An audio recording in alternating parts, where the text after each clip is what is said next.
Oh, hi there. I'm Max Keiser. This is the Keiser Report. Lots to get to. Stacey.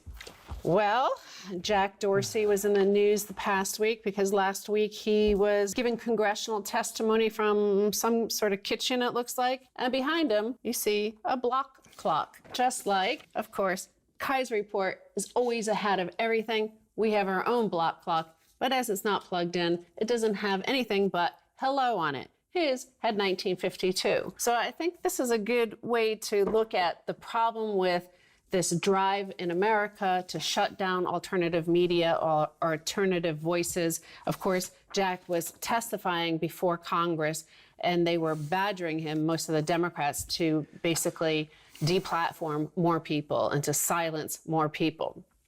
Because the response from Blue Check Twitter about this was became its own meme and a fun story in the Bitcoin community. What time zone is Jack in right now? That clock says 1952, right? Here in California, it's 9:52 a.m. currently, but definitely not 1952, which would be 7:52 in military time format. So again, this is a block clock measuring a few different things from the Bitcoin blockchain, including what he had, 1952, was the amount of sats one gets for $1 US. All right. Well, there's a couple of things going on here. So first, these politicians were berating him to censor more people. Yeah, we're going to get to that. Glenn Greenwald responding to the whole congressional testimony. They were basically, it was Jack Dorsey, Mark Zuckerberg, and the people from Google who were also testifying. And they were basically being berated for not censoring enough online. Oh, right. I think if I didn't catch the whole thing, but I think he was basically ignoring the politicians and doing other stuff and taking care of some business and treating them as trivial minions for the powers of idiocracy in America, as he rightfully should. And I guess the block clock is really the emerging truth. You know, Time magazine called it the truth machine, and it's showing the truth about American politicians, that they're full of hot air, they have nothing to say, they steal everyone's money, they collect taxes, they spend it on themselves, they trade inside information, and they kill people overseas in the name of foreign policy, and they're all expendable, and they're all going to be made irrelevant quite soon by Bitcoin. Thank God Jack Dorsey's on the right page of history. Again, like these congressional testimonies, they're basically the Democrats are trying to make their cable news friendly sources the only trusted sources allowed to be linked on U.S. Twitter. So here's one of these sort of blue check guys, and he's supposedly some sort of InfoSec expert. And when he looked at that 1952, and he's trying to figure out what it is, this is what he came up with. The answer is Moscow. Jack is displaying a clock in his background set to current Moscow time. However, Jack is not currently in Moscow because the sun has already set in Moscow, and obviously it's bright behind him. He is blinking in Morse code to us, essentially. Please pick up on this. The clock is set to Moscow time. This is that diseased, fevered conspiracy theory mind that we're supposed to all participate in. We're all supposed to see everything through Moscow time. They're all on Moscow time, blue check Twitter, essentially. All they could see is Moscow. All they could see is Putin. So, you know, I think it's important. It's quite interesting that this came up right when he was giving testimony about which Americans to deplatform and silence. Well, look, American politicians aren't happy with somebody to lynch, right? That's the history. Either it's genocide of the natives or it's enslavement and lynching of the American black population. And with Black Lives Matter really prominent now, they've got to search far and wide to lynch somebody. So they've decided, let's lynch Russian people. And it's really disgusting. And I hate it when Rachel Maddow rattles her noose and says, let's lynch Russian people. I'm a racist and I'm a bigot and I'm a misogynist. I'm Rachel. Let's kill some Russians. It's so disgusting and pathetic. It makes me want to vomit. And then I realize that that's what these trolls eat, vomit. So instead of trying to feed them my vomit, I'm going to just keep buying Bitcoin and defund them until they're made extinct. I hate Rachel Maddow. I hate her racism. Right. And Glenn Greenwald was looking at the testimony, and he said in response to what he saw on a tweet, he said, this whole hearing is nothing more than an attempt by members of Congress to badger, threaten, and coerce Facebook, Twitter, and Google to use their power to censor political speech by banning the ideas and people that Congress members regard as adversarial. Nothing more to it than that. Just a week or two ago, he had also tweeted this link to the primetime cable news ratings data that came out for the first week of March. And I think it goes hand in hand because there is, a symbiotic relationship between the Democratic members of Congress and CNN and MSNBC, as we see, by the way, as well with the governors, Democratic governors like Andrew Cuomo going on CNN and helping to cover up his alleged crimes. But the primetime cable news, you could see this huge collapse since for now in the Biden administration. And the worst one was MSNBC's All In with Chris Hayes, down almost 30%, down 29%. Last Word with Lawrence McDonnell, also down 27.7% on MSNBC. Rachel Maddow's ratings are down by 17.7% since the Biden administration. Right. So Bitcoin is the truth machine. Jack Dorsey had the block clock behind him, and it's broadcasting the truth. It's like, your time is over. MSNBC, you will be defunded soon by the truth. The truth is coming your way. And they're panicking. And when people panic, they spew hatred and fear and bile. So when you go to MSNBC, there's Chris Hayes or whomever, Rachel, and they literally, the bile from the bile ducts of their liver is being projectile vomited into the faces of the American TV viewer, and they call that art. And yet, all it is a caustic poison of misinformation, lies, and propaganda fed by the defense contractors, whose only purpose of adding ads on her show is to aid and abet her in the destruction of innocent babies and children and women that she's participating in. And it's gross. I don't consider her American at all. Right. While Rachel Maddow, she actually does tell the truth a lot if you look at her video clips, but turn off the sound. Don't listen to her words. Watch her face, and her eyes start blinking really fast. And your eyes are often truth tellers, right? That's what intelligence agents look for in a source, or police. Well, they'll look at your eyes to see what they're actually saying and revealing when you're lying. So if you look at her eyes, look at her videos without listening to the lies or whatever she's saying, then you'll see her eyes start blinking furiously when she doesn't believe actually what she's saying. And I don't think she actually believes her conspiracy theories. But there's been a really interesting new site with an algorithm that everybody's been linking to, and it's called ground.news. And it provides blind spot analysis for various Twitter accounts, and it looks for your bias and where your blind spots might be. And how they describe it is primarily consuming news with the same underlying bias can create a news blind spot, which can unintentionally skew someone's worldview and hamper their ability to see things from another perspective. So again, all this congressional testimony is being driven by blue check cable news sorts who are demanding that news sources like us, like Glenn Greenwald, like Michael Tracy, like, Aaron Mate, that all of these people get deplatformed, and Jimmy Dore, that they get pushed out, and that they're not allowed to be spread virally on Twitter. So I looked through this to see what the algorithm looks at and what they found from our tweet threads compared to Rachel Maddow, to compared to Jake Tapper or Anderson Cooper or all those people. Stacey Herbert, this is my response. 50% of the news that Stacey Herbert interacts with on Twitter is centrist. 36% left, 12% right. Max Keiser, 42% is right, 41% left, and 17% center. So very balanced, right? You can see that in the chart.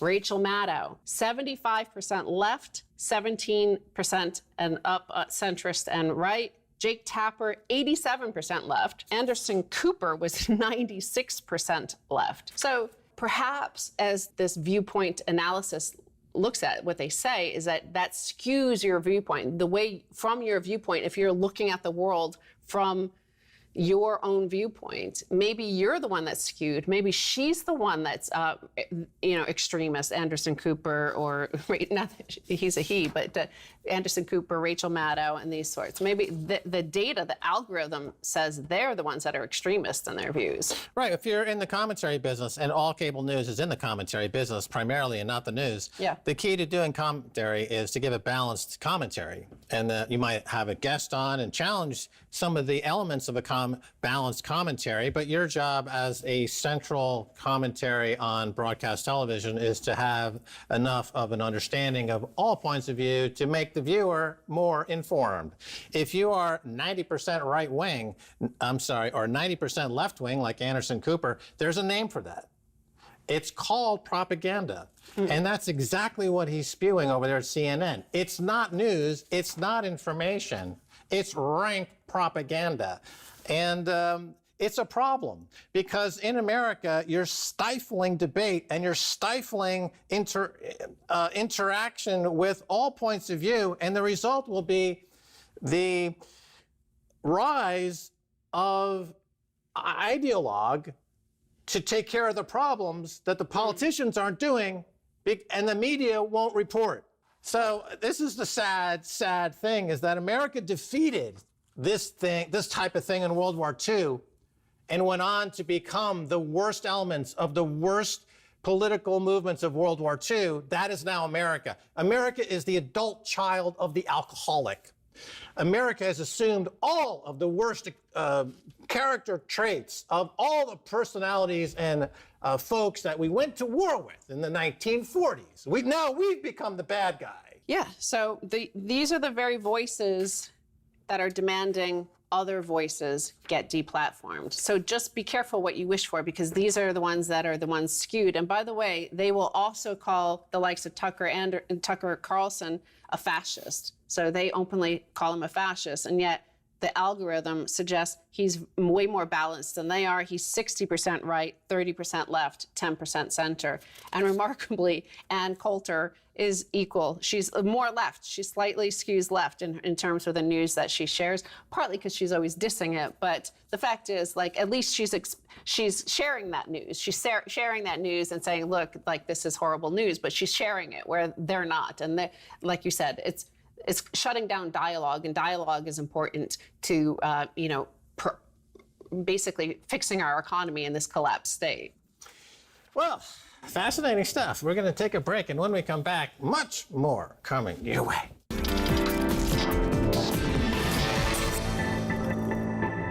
Welcome back to the Keiser Report. I'm Max Keiser. Time now to talk with John Rubino of DollarCollapse.com. John, welcome back.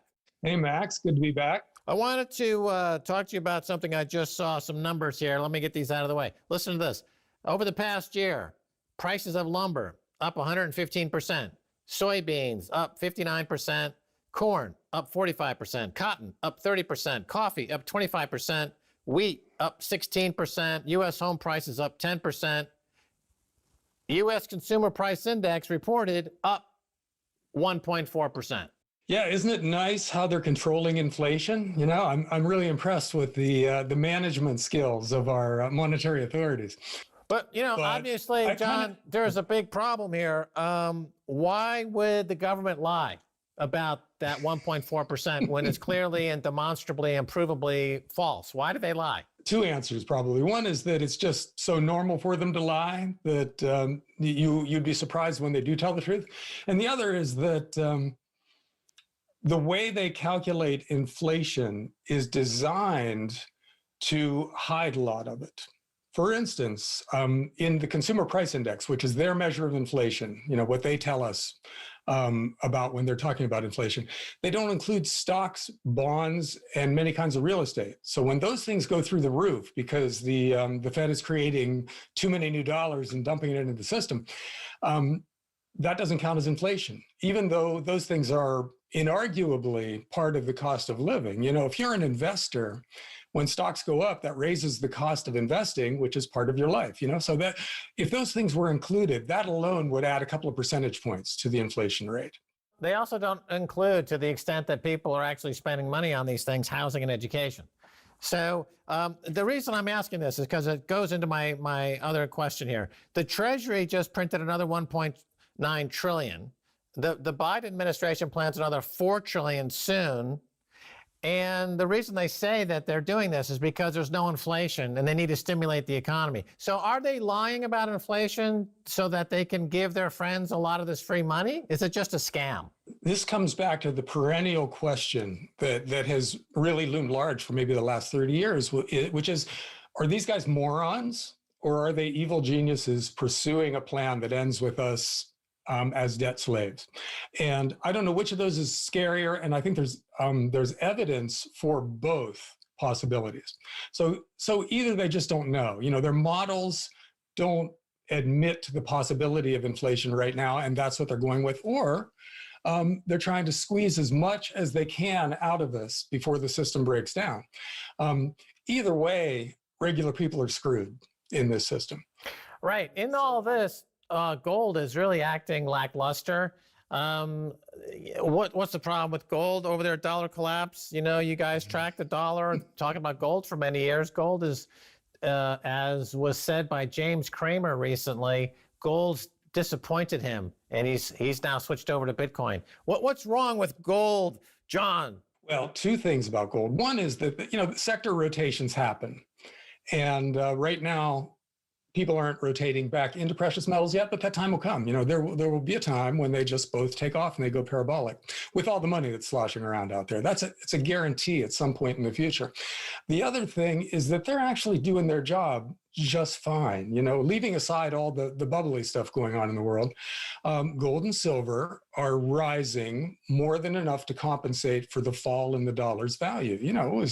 Gold was $200 and some an ounce at the beginning of the century. Now it's $1,700 and some an ounce. So it has protected against the falling purchasing power of the currency just fine.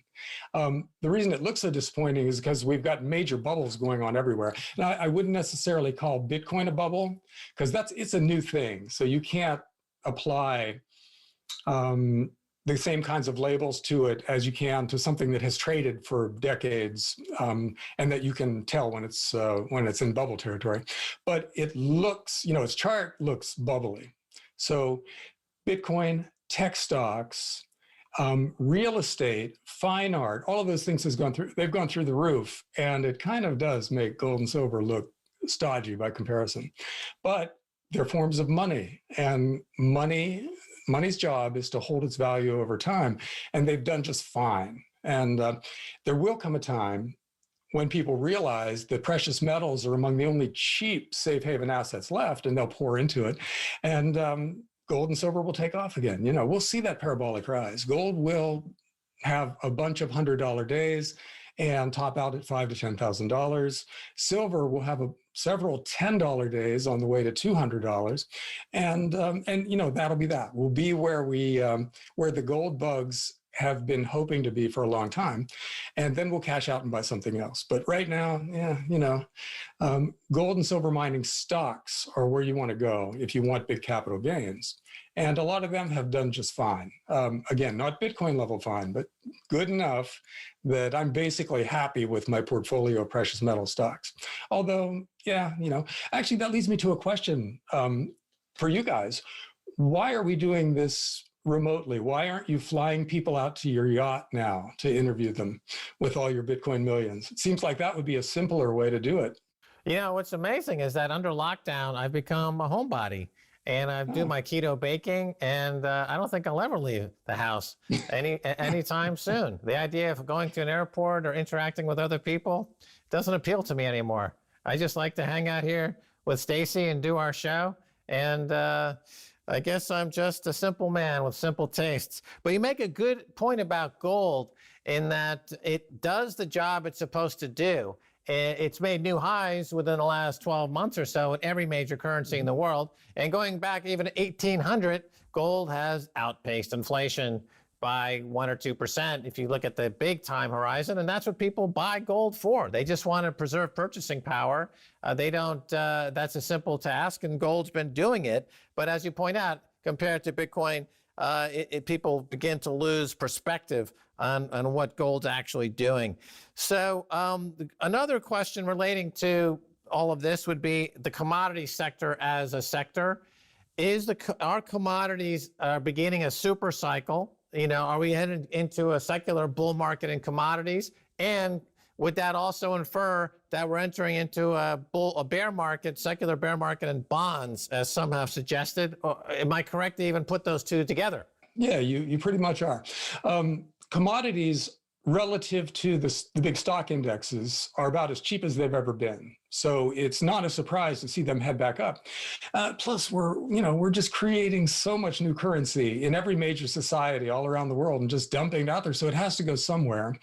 And it's starting to flow into industrial commodities, which does two things. One is it makes it a lot harder for the Fed to hide inflation, because when it was just stocks and bonds and real estate, you could have an excuse for not including those in the CPI and then just ignore them. But now it's all this other stuff that does flow into the cost of living as it's officially calculated. So a commodities supercycle is the same thing as saying an inflation supercycle. Because if iron ore and copper and zinc and lumber are all going up, cost of living is going up too. So that's one thing. And the other thing it does is give you a lot of new investment ideas, because the commodity stocks have been not terrible, but weak compared to, for instance, tech stocks in the last decade. But all of a sudden, you've got copper mining companies that are reporting massive earnings increases because the thing they're selling is going up. So the margins are exploding, their cash flow is soaring. So they're looking like growth stocks now.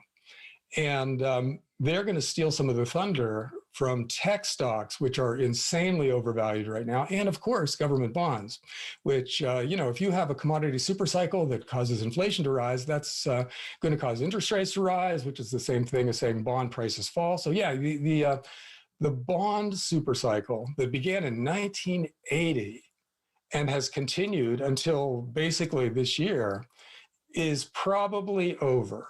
In other words, the general trend of interest rates now will be higher until the system blows up. Because, we had 20 years of falling interest rates, or 30 years really of falling interest rates. But we can only have a few years of rising interest rates, because what artificially low interest rates do, and what they're designed to do, is to convince people to borrow money.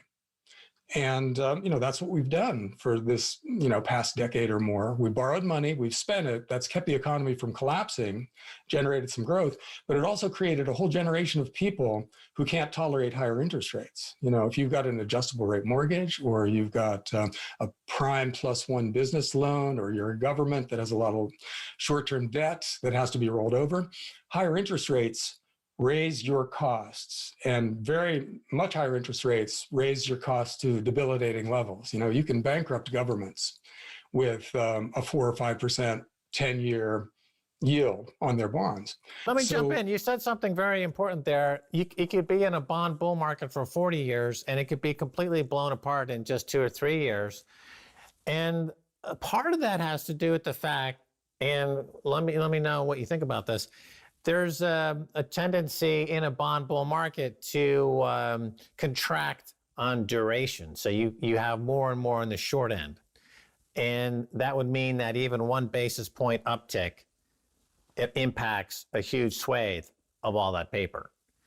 Is what we're saying, right? Because a lot of the long-term debt and medium-term debt is getting converted into short paper. Short overnight paper almost. You could say during the 2008 crisis, the world came to a complete credit freeze. The overnight rate went to like 7 or 8%, and we had the global financial crisis. And it kind of portends what happens if there's even a little bit of a disturbance on the short end. So your point, I think, is one that people, they tend to forget, because it's that frog in the hot water analogy. They keeps going, threatening to go higher, and then suddenly there's nowhere to go. Stan Druckenmiller is in your camp, finally talking about the dollar itself. He's very, very short the dollar. You're over there at dollar collapse. Last time you were on, you were saying the dollar not yet collapse. How close are we getting, John, to a dollar collapse?